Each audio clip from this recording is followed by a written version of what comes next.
Praise the Lord, alaygon na sa pangalan sa itong bugtong buhay nga Dios may isuon, alaygon sa suway katapusan. Salamat ning kaudtuhon mga kaigsuonan nga doon sa tay panahon mga kaigsuonan nga ato na pong hisgutan ang kabahin sa kaluwasan diya sa Ginoo mga kaigsuonan. Importante kaayo gid ni sa matag kinabuhi sa tao, bisan pa man kita mga kaigsuonan makasala mas makadaghan nga panahon apan ato hinumduman mga kaigsuon nga kita makakasala magyud di atubangan sa Ginoo mo. Nang importante kaayo sa matag adlaw sa matag panahon mga kaigsuonan ay sigutan gyapon nato ang kabahin diya sa Ginoo kay mo ni siya padulngan sa atong tagsa-tagsa kakalag kung kanunay lang gyud ang Dios nga maoy magapamuhat sa matag usa kanato ug maoy kanunay magagiya kanato padulong sa kahimayaan aron nga kita mga kaigsuonan dili mabutang sa taw-ataw ang ato nga pagkinabuhi kun dili kanunay gyapon mga kaigsuonan nga nagasunod sa katuyuan sa Dios sa matag usa kanato. Muna karon mga kaigsuonan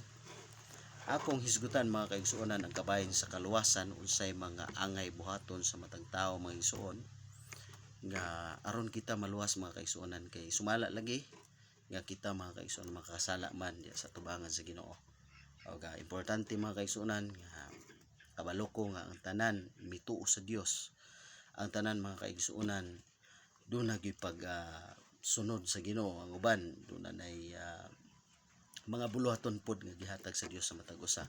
Apan importante man kaayo mga kaigsuonan nga hisgutan gid ni mga igsuon agi pahinumdom o recall sa matag una-una sa mga matag tawo mga igsuon. Importante kaayo nga hisgutan gyud ang pulong sa Ginoo mga kaigsuonan kay makapadasig ni sa matag usa sa nangalagad o sa wala mga kaigsuonan. Importante gid kaayo. Muna karon mga igsuon akong hisgutan ang kabahin sa kaluwasan unsay angay natong buhaton mga igsuon og importante po ni sa matag kinabuhi sa tao. Og karon mga kaigsuonan dili ni pag pasundayag sa akong kaugalingon kundi pagpasundayag ni sa mga buhat sa Dios sa matag kinabuhi sa matag tao og gikinahanglan pud ni mga igsuon kay dili pud ni ingon mga kaigsuonan nga magpasundayag ta sa atong kaugalingon tan-aw nato ang kinabuhi ni Lucifer mga kaigsuonan sa diha nga migarbo siya taas kaayong kahulugan niya mga igsuon. Mo na karon mga kaigsuonan dili ni pagpasundayag sa akong kaugalingon kundi akong gituboy ang ngalan sa Ginoo mga igsuon nga sa akong kinabuhi bisan pa man ako makasala apan doon nagyapoy panahon mga kaigsuonan nga mahinumdum ko sa mga maayo nga buhat sa Dios labi na mga kaigsuonan sa panahon nga mabasa nato atong mapamatud-an nga ang Dios maayo. Ug karon mga kaigsuonan ako nga hisgutan kining kabahin sa kaluwasan nga gikinahanglan sa matag usa. Og dunay duha mga kaigsuonan daghani nga mga pamaagi sa kaluwasan mga kaigsuonan apan duha lang ang mga hisgutanan ang akong ipaabot kabahin sa pagtuo.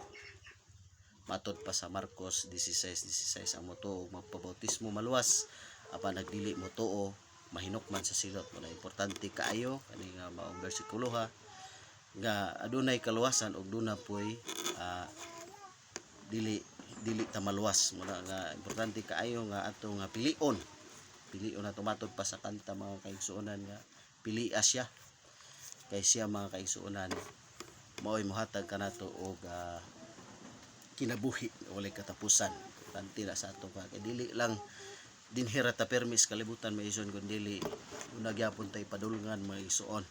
Unang pilion nato samtang aduna pay panahon sa pagpili dinhi sa kalibutan. Importante kaayo ang pagdesisyon mga kaigsuonan mintras duna patay mga huna-huna og duna patay mga panahon sa pagbuhat og maayo. Karon mga kaigsuonan dunay duha atong hisgutan ang pagtuo ug ang pagpabautismo o kanay pinaka-importante sa matag kinabuhi sa tao. Kinahanglan nato ang pagtuo, hugot nga pagtuo sa diha mo tuo na ta magpabautismo sa ngalan ni Hesus mga igsuon. Ug kini mo ni mga pamatuod dinhi sa buhat 16:30 ngadto sa 31 usa ni ka gwardiya mga kaigsuonan nga nangutana sa unsay angay niyang buhaton aron nga maluwas siya. Ang mga apostoles mitubag kaniya mutuo gyud sa Ginoo sa ngalan ni Hesukristo. Kung gikinahanglan sa tao ang pagtuo gyud importante gina sa lakang sa ato nga pagpanaw ni kalibutan. Ang mutuo nga hugot dunay pagtuo nga nagtuo lang. Pero huyang ang iyang pagtuo mga kaigsuonan, dili siya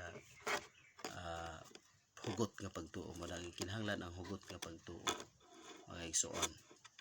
O diri sa Juan 11:25-26, siya ang dalan, siya ang pagkabanhaw, siya ang kinabuhi. O kinsa tong nagpasundayag sa iyang pagtuo,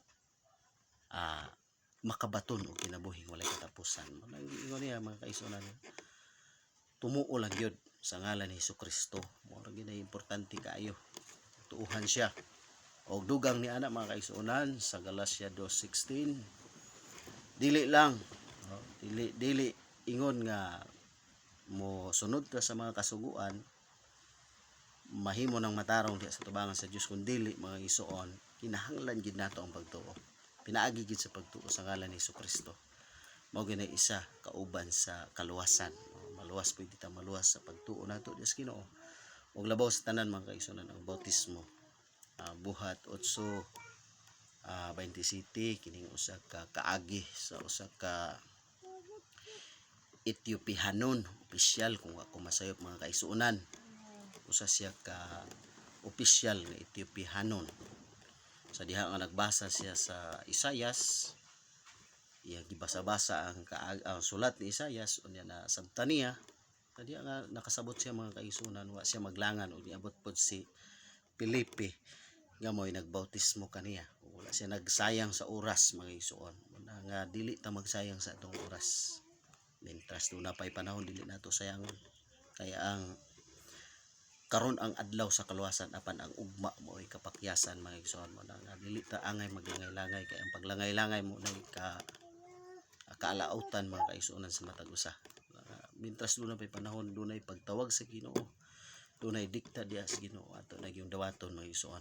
Laygon siya sa katapusan. Og ang buhat jis agi ni Cornelius.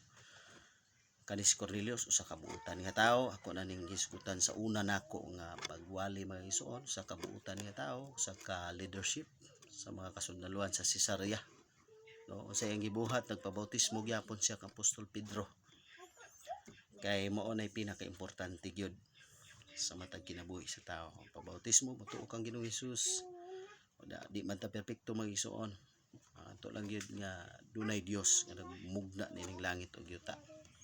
O gabuhat 4:12 sa konklusyon mga kaigsuonan, dili ko kutob mo wali nga wala na ilaing ngalan. 4:12 buhat. Wala na ilaing ngalan gyud nga gipadala dinhi sa kalibutan. Ang nagpakatao mga kaigsuonan, ngalan ni Hesukristo.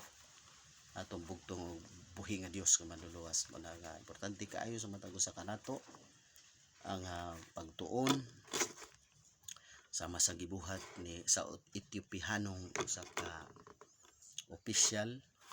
Sa dihang nagbasa siya, wala siya naglangan, asabtan niya ang pulong, nagpabautismo din siya. Muna importante kaayo sa matag lakang sa kinabuhi. Muna mientras madungog pa nato ang pulong sino, dili na nato langay-langayon. Dili nato isnaban ang pulong sa Ginoo. Kita makasala man ta, dili ta angay motutok sa atong isig ka tawo, kay ang tawo kasala gyud. Dito ta motutok sa Ginoo nga mo'y bugtong maluluwas sa atong tagsa-tagsa ka kinabuhi. Manang dalaygon ang Ginoo ug maayong adlaw kanimo igsuon, ug naghinaot ko nga ang Dios kanunay mag-uban kanato ug kini nga mga pulong dili mo masayang kun dili magasunop kini sa matag kasing-kasing sa matag usa. O dalaygon sa suway katapusan may udto kanato.